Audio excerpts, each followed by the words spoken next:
आधीच्या लेक्चरमध्ये आपण काय शिकलो होतो की स्टॉक मार्केट म्हणजे काय आणि त्याच्यात काय असतात टाईप असतात ट्रेडिंगचे काही टाईप असतात. जसे की इंट्राडे ट्रेडिंग आहे, स्विंग ट्रेडिंग आहे, पोझिशनल ट्रेडिंग आहे, स्कॅल्पिंग ट्रेडिंग आहे. ओके, थोडंसं रिव्हिजन करूया आधीचं.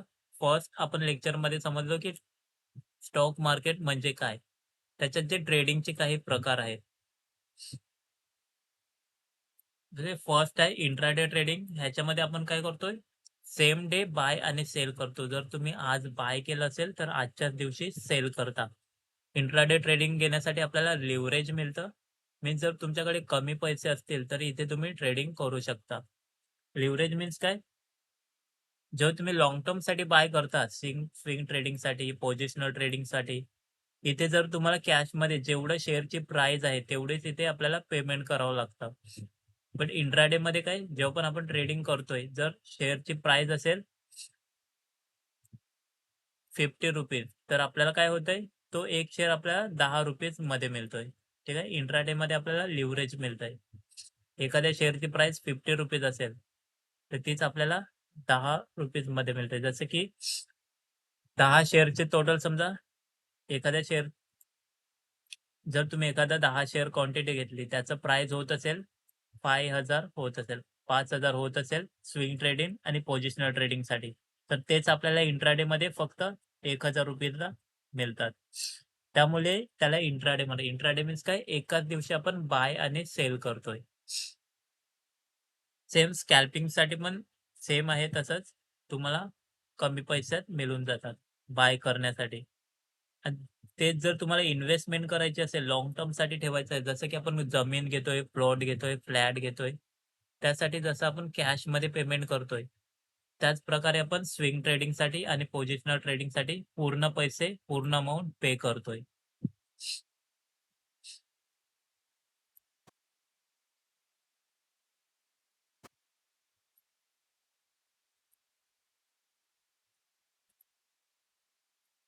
इथे इन्व्हेस्टमेंट करण्यासाठी किंवा ट्रेडिंग करण्यासाठी 2 प्रकारे चार्ट अनालिसिस केलं जातंय.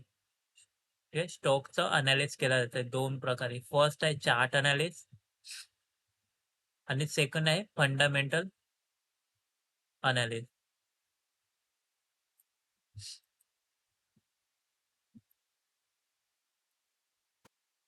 सेकंड आहे फंडामेंटल आणि फर्स्ट आहे चार्ट अनालिसिस. चार्ट अनालिसिस म्हणजे काय? Technical analysis. इथे आपण चार्टची प्राइस पाहून किंवा चार्टवरती इंडिकेटर लावून चार्टचा अंदाजा लावला जातो, की प्राइस वर जाणार आहे, खाली जाणार आहे. तर ह्याच्यामध्ये काय केलं जातंय? चार्ट अनालिसिस पहिला समजून घ्या. चार्ट अनालिसिस म्हणजे काय? शेअरच्या किमतीचा चार्ट बघून भविष्यातील हालचाल अंदाज करणे. ठीक आहे? शेअरच्या बघा, शेअरच्या किमतीतील चार्ट बघून आपण इथे भविष्यातील ज्या काही हालचाल होणार असतील, मार्केट वर किंवा खाली जाणार असेल, त्याचा आपण इथे अंदाजा लावतो. हे कशामध्ये करतो आपण? चार्ट अनालिसिसमध्ये. त्यालाच आपण म्हणतो प्राइस एक्शन.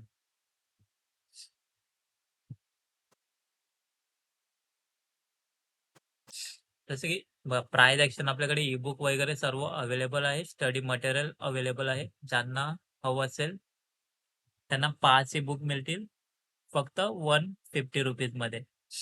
ठीक आहे. फर्स्ट म्हणजे चार्ट अनालिसिस म्हणजे काय? चार्ट चार्ट पाहून, चार्ट जो खाली वर जात असतोय, ते तो चार्ट बघून आपण भविष्यात तो चार्ट वर जाणार आहे की खाली जाणार आहे त्याचा अंदाजा लावतो. त्याला म्हणतात चार्ट अनालिसिस. यात काय-काय बघितलं जाते? फर्स्ट बघतात आपण कॅन्डलस्टिक चार्ट. ठीक आहे. कॅन्डलस्टिक पॅटर्न पाहिले जातात, जे आपण बेसिकमध्ये शिकतोय.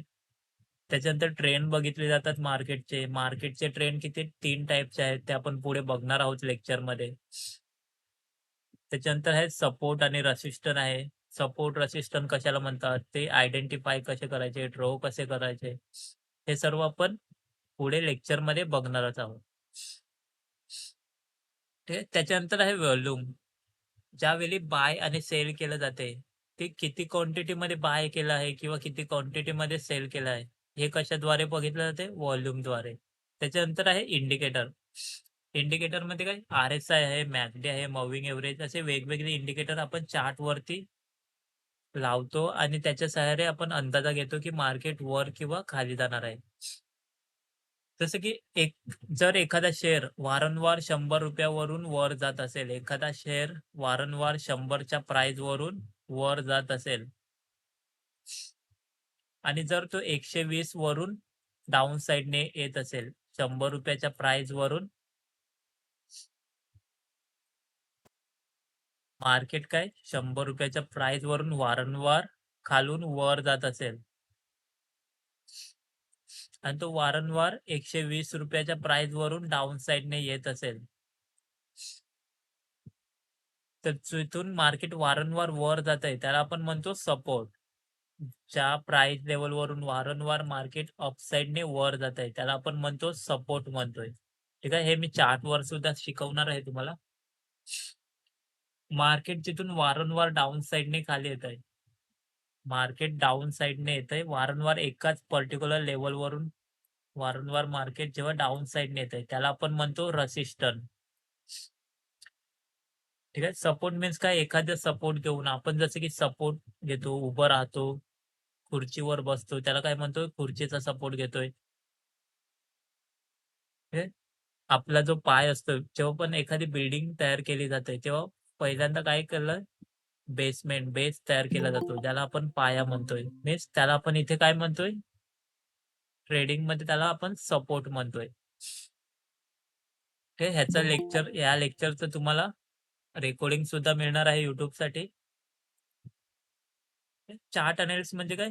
चार्टचा अंदाजा लावून, ठीक आहे. चार्ट बघून आपण भविष्यात चार्ट वर जाणार आहे की खाली जाणार आहे याचा आपण अंदाजा लावतो. त्याच्यामध्ये कसली आपण मदत घेतोय? कॅन्डलस्टिकची मदत घेतोय. मार्केटचे जे ट्रेंड आहेत ते आयडेंटिफाय करतोय. त्याच्यानंतर सपोर्ट, रेसिस्टन्स आयडेंटिफाय करतोय. व्हॉल्यूम आयडेंटिफाय करतोय. त्याच्यासोबत काही जे इंडिकेटर असतात मार्केटमध्ये ते सुद्धा आपण तिथे लावून चेक करतोय आणि कन्फर्मेशन वाढवतोय. टेक्निकल एनालिस्ट, ठीक आहे. टेक्निकल एनालिस्ट जास्त करून इंट्राडे आणि शॉर्ट टर्म ट्रेडिंगसाठी वापरतात. जसं की तुम्हाला आजच बाय सेल करायचा आहे किंवा एका आठवड्यात एखादा बाय किंवा सेल करून टाकायचा आहे. एका आठवड्यासाठी, एका महिन्यासाठी, जास्तीत जास्त 2 ते 3 महिन्यासाठी जे ट्रेडिंग करतोय आपण, त्याला आपण तेव्हा काय यूज करतो टेक्निकल चार्ट एनालिसिस. ज्याला आपण प्राइस ॲक्शन सुद्धा म्हणतो. ठीक आहे. ह्या ज्या सर्व जेव्हा आपण एकत्र गोष्टी बघतोय त्याला म्हणतात प्राइस ॲक्शन.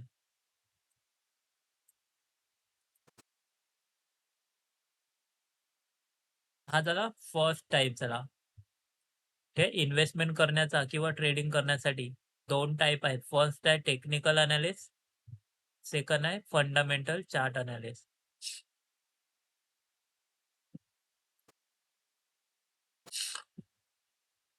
ठीक आहे. आता फंडामेंटल एनालिसिस म्हणजे काय? हे समजून घ्या. फंडामेंटल एनालिसिस म्हणजे कंपनीची आर्थिक स्थिती तपासणे. जेव्हा पण एखाद्या कंपनीमध्ये आपण इन्व्हेस्टमेंट करतोय, जसं की एखादा रूम, फ्लॅट, जमीन बघता वेळी आपण काय करतोय, की जो मी फ्लॅट घेतोय तो कोणत्या एरियामध्ये येतोय, स्टेशनपासून किती अंतरावर आहे, सो आजूबाजूला हॉस्पिटल आहे की नाही, स्कूल आहे की नाही, गार्डन आहे की नाही, हे सर्व गोष्टी पाहतो. जेव्हा पण आपण एखादा फ्लॅट घेतोय, तेव्हा बऱ्याचशा गोष्टी आपण चेक करतोय, की ज्या फॅसिलिटीज आहेत त्या आजूबाजूला आहेत की नाही. ठीक आहे. तसंच जेव्हा पण आपण एखाद्या कंपनीमध्ये इन्व्हेस्टमेंट करतोय, लाँग टर्मसाठी इन्व्हेस्टमेंट करतोय. ठीक आहे. जसं की सोनं घेतोय, आपण सोनं बाय करतोय, एखादी प्रॉपर्टी बाय करतोय. लाँग टर्म इन्व्हेस्टमेंटसाठी करतोय, बरोबर? तसंच इथे शेअरमध्ये सुद्धा इन्व्हेस्टमेंट केली जाते. तेव्हा जर कंपनी चांगली आहे की वाईट आहे हे तपासण्यासाठी आपण काय करतोय? फंडामेंटल एनालिसिस करतोय. हे कंपनीची आर्थिक परिस्थिती ही वाईट आहे की चांगली आहे? कंपनी भविष्यात ग्रो करू शकते, की आपल्याला नुकसान होऊ शकतंय? फायदा होऊ शकतोय की तोटा होऊ शकतोय? हे कशाने आपण बघितलं जातंय? फंडामेंटल एनालिसिस करून. ह्याच्यामध्ये काय शिकलं जातंय? फंडामेंटल एनालिसिसमध्ये काय करायचं असतंय? कंपनीची आर्थिक स्थिती तपासून यामध्ये आपण कंपनी मजबूत आहे का भविष्यात वाढ होईल हे बघतोय. यात काय-काय तपासलं जातं ह्याच्यामध्ये आपण बघतोय कंपनी प्रॉफिटमध्ये आहे की लॉसमध्ये आहे.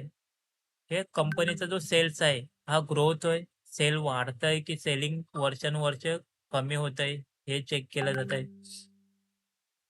त्याच्यानंतर कंपनी कर्जामध्ये आहे, कंपनीवर कसलं कर्ज आहे का? इन्व्हेस्टमेंट करण्याआधी आपण काय बघतोय? कंपनीमध्ये काही कर्ज आहे का? कंपनीवर कसल्या प्रकारचं कर्ज आहे? की कर्ज डेबिट फ्री आहे मार्क ई-पी-एस मीन अर्निंग पर शेअर. जे आपण शेअर बाय करतोय, त्या शेअरवर आपल्याला किती प्रॉफिट होऊ शकतंय, हे आपण चेक करतोय. पी-ई रेशो बघतोय आपण. तिथे कंपनीचं मॅनेजमेंट कसं आहे, कंपनीच्या प्रोफाईलवर जाऊन समजा की टाटा स्टील कंपनीमध्ये जर तुम्हाला इन्व्हेस्टमेंट करायचं झालं 2-3 वर्षासाठी, 10 वर्षासाठी किंवा लाँग टर्म 30 ते 40 वर्षासाठी, जेणेकरून फ्युचरमध्ये तुमच्या मुलांना त्यांचा उपयोग होईल. 10 ते 15 वर्षासाठी जर तुम्हाला इन्व्हेस्टमेंट करायचं असेल टाटा स्टील कंपनीमध्ये, तर त्या टाटा स्टीलचं कंपनीचं आपण काय बघणार? कंपनीची प्रोफाईल चेक करणार. त्या कंपनीवर कर्ज आहे का? कंपनी प्रॉफिटमध्ये आहे का? वर्षानुवर्षे त्याची सेल ग्रोथ होत आहे का? हे सर्व आपण चेक करणार. त्याच्यानंतरच आपण त्या कंपनीमध्ये इन्व्हेस्टमेंट करणार. ठीक आहे. जर कंपनी चांगली तर भविष्यात तुम्हाला प्रॉफिट होईल. आता इथे इन्व्हेस्टमेंट करून प्रॉफिट कसं होतंय, जर आज कंपनीच्या एका शेअरची प्राइस चालू आहे ₹100. टाटा स्टीलची एक्झाम्पल म्हणून घ्या ₹100. ठीक आहे. जर कंपनीचा ग्रो होत असेल, वर्षानुवर्ष कंपनीचा चार्ट हा अप ट्रेंडमध्ये असेल, तर जर तुम्ही आत्ता ₹100 चा एखादा जो शेअर बाय करून ठेवणार, असा क्वांटिटी तुम्ही समजा 1000 क्वांटिटी घेतली समजा इथे तुम्ही. ₹100 पर शेअर इथे तुम्ही जर 1000 क्वांटिटी घेतली, तर तुमचे पैसे किती होतात इथे? कॅल्क्युलेट करूया.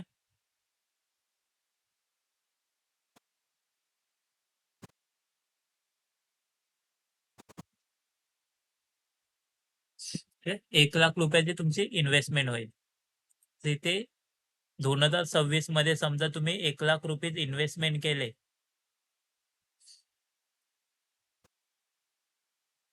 जर कंपनीची ग्रोथ चांगली असेल, वर्षानुवर्ष वाढतंय. तेच आता जर 2026 मध्ये तुम्ही इन्व्हेस्टमेंट केली आणि कंपनीची ग्रोथ होऊन वाढत-वाढत 2030 मध्ये ही 100 ची प्राइस जर इथे ₹300 झाली किंवा ₹400 झाली, त्या शेअरची प्राइस 100 वरून ₹400 झाली, तर इथे तुम्हाला प्रॉफिट कितीचं होईल? 2030 मध्ये 3,00,000चं तुम्हाला प्रॉफिट होईल. ठीक आहे. इथे प्रॉफिट कसं होतंय समजलं? आणि तुम्ही जर चार्ट बघितला आपल्या ज्या इंडियामध्ये ज्या कंपन्या आहेत, त्यांचा जर चार्ट बघितला, तर त्यांचा चार्ट कसा आहे? ग्रोथमध्ये आहे.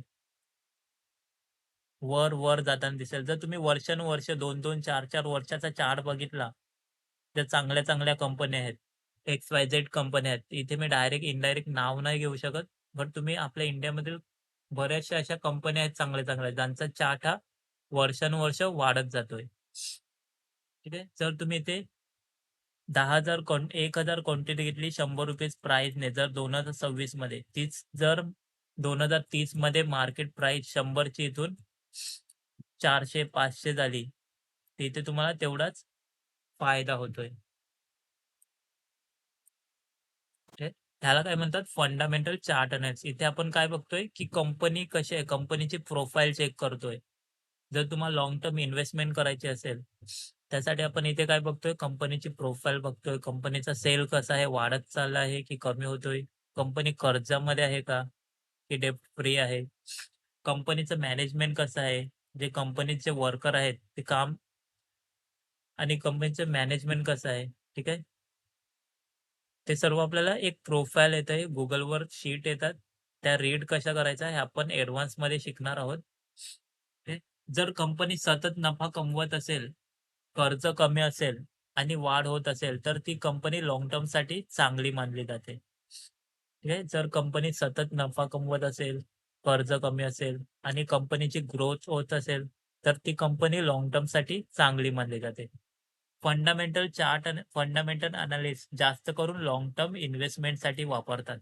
जसं की आपण जमिनीमध्ये इन्व्हेस्टमेंट करतोय, सोन्यामध्ये इन्व्हेस्टमेंट करतो, गोल्ड आहे सोनं. ते प्लॉट घेतोय, फ्लॅट घेतोय. बाकी अदर काही बिझनेस असतात त्याच्यामध्ये इन्व्हेस्टमेंट करतोय. त्याच प्रकारे जे बिझनेसमॅन असतात, मोठमोठे बिझनेसमॅन असतात, ते कशामध्ये इन्व्हेस्टमेंट करतात? शेअर्समध्ये इन्व्हेस्टमेंट करतात. स्टॉक मध्ये इन्व्हेस्टमेंट करतात. ते इन्व्हेस्टमेंट कसं करायचं हे आपण बघणारच आहोत. कशामध्ये? ॲडव्हान्स क्लासमध्ये बघणारच आहोत. त्याच्या आधी आपण जे टेक्निकल चार्ट अनालिसिस आहेत, ते आपण बेसिकमध्ये शिकणार आहोत आणि जे फंडामेंटल चार्ट अनालिसिस आहे, ते आपण ॲडव्हान्स लेक्चरमध्ये शिकणार आहोत. ठीक आहे? जो चार्ट अनालिसिस आहे, ह्याच्यामध्ये आपण शिकणार आहोत कॅन्डलस्टिक पॅटर्न मीन्स कॅन्डल्स कशी बनताय. मार्केटचे जे काही ट्रेंड आहेत, अप ट्रेंड आहे, डाउन ट्रेंड आहे, साइडवेज आहेत, ते आपण इथे बेसिकमध्ये शिकणार आहोत. सपोर्ट, रेसिस्टन्स कशाला म्हणतात हे सुद्धा आपण बेसिकमध्ये शिकणार आहोत. त्याच्यानंतर इंडिकेटर आहेत. काही इंडिकेटर आहेत, ते तुम्हाला मी बेसिकमध्ये सुद्धा सांगणार आहे, की बाय कसं करायचं, सेल कसं करायचं. आता सर्वात प्रथम, की जर तुम्हाला इन्व्हेस्टमेंट तर करायची आहे, ट्रेडिंग शिकायचं आहे, इन्व्हेस्टमेंट करायची आहे, त्याच्यासाठी तुम्हाला काय लागणार? एक अकाउंट लागणार, डीमॅट अकाउंट लागणार. जसं की आपलं Google पेचं अकाउंट असतंय, पैसे डेबिट करण्यासाठी, क्रेडिट करण्यासाठी, बँक अकाउंट असतंय. त्याच प्रकारे जेव्हा तुम्ही शेअरमध्ये इन्व्हेस्टमेंट करतात, एखाद्या शेअर्समध्ये इन्व्हेस्टमेंट करतात किंवा इंट्राडे ट्रेडिंग करता, बाय सेल करता, त्यासाठी आपल्याला लागतंय एक डीमॅट अकाउंटची गरज लागते. ठीक आहे? तर ते डीमॅट अकाउंट कसं ओपन करायचं हे सुद्धा आता बघणार आहोत.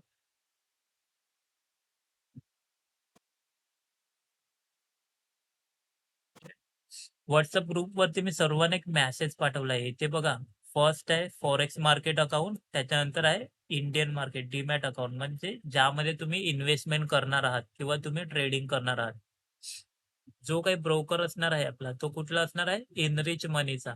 इनरिच मनी जो प्ले स्टोअरवर सुद्धा अवेलेबल आहे आणि नवी मुंबईमध्ये त्यांचं ऑफिस सुद्धा आहे.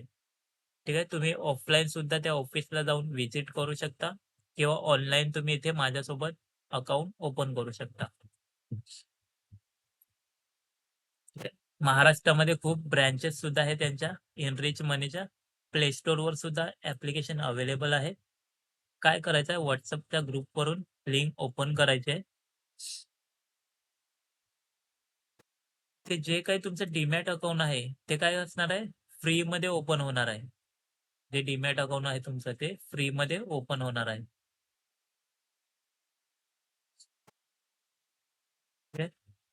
ओपन झाल्यानंतर इथे फर्स्ट तुमचा नंबर टाकायचा आहे. इथे माझं ऑलरेडी अकाउंट ओपन आहे. सो मला इथे नंबर टाकला तरी काय होईल? तिथे दाखवेल की तुमचं ऑलरेडी अकाउंट ओपन आहे. फक्त 5 मिनिटं लागतात डीमॅट अकाउंट ओपन करण्यासाठी आणि अकाउंट ओपन केल्यानंतर अकाउंट ओपन करता जर कोणाला काही प्रॉब्लेम आला, की स्टेप समजल्या नाही, अकाउंट ओपन करण्याच्या स्टेप समजल्या नाही, तर त्यांनी काय करायचं आहे, पर्सनली मला मेसेज करायचा आहे. तुम्हाला अकाउंट ओपन करण्यासाठी मी हेल्प करणार आहे.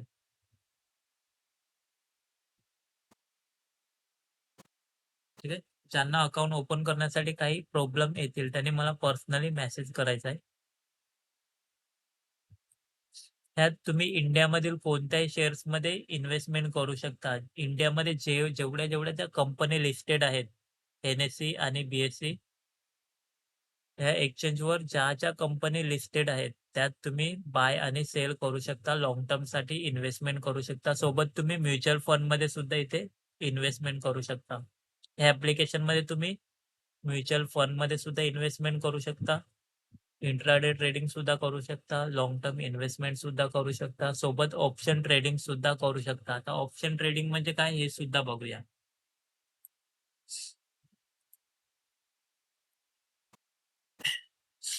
ठीक आहे. नॉर्मल ट्रेडिंगचा टाइप आपण बघितला. आता त्याच्यानंतर एक कॅटेगरी येते ज्याला म्हणतो आपण ऑप्शन ट्रेडिंग. ठीक आहे. नॉर्मल आपण शेअरमध्ये बाय आणि सेल इन्व्हेस्टमेंट करतो. त्याच्यानंतर दुसरा एक टाइप येतो त्याला म्हणतात option trading, future and option. Option trading जास्त करून फ्युचर अँड ऑप्शनमध्ये होते. जसे की जे इंडेक्स आहेत, BSE आहे, NSEचा निफ्टी 50 इंडेक्स आहे, बँक निफ्टी आहे. जसे इंडेक्स असतात, त्याच्यामध्ये आपण ऑप्शन ट्रेडिंग केले जाते आणि जर तुम्हाला एका दिवसात 5 ते 10,000 रुपये कमवायचे असतील, त्यासाठी काय केलं जातंय?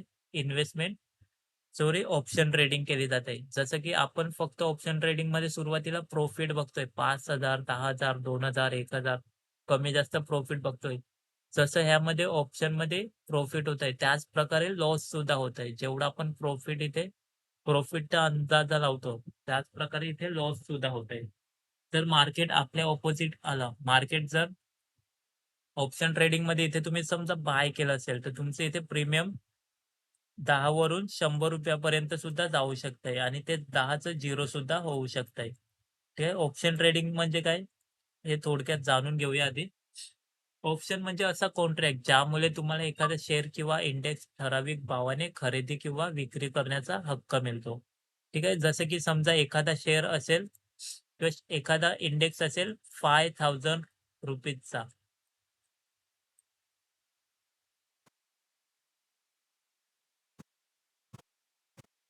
ओके. जर एखादे इंडेक्स असेल ₹5000 चा, तर त्याच्यामध्ये सुद्धा ऑप्शन येतात. ऑप्शन कसले येतात?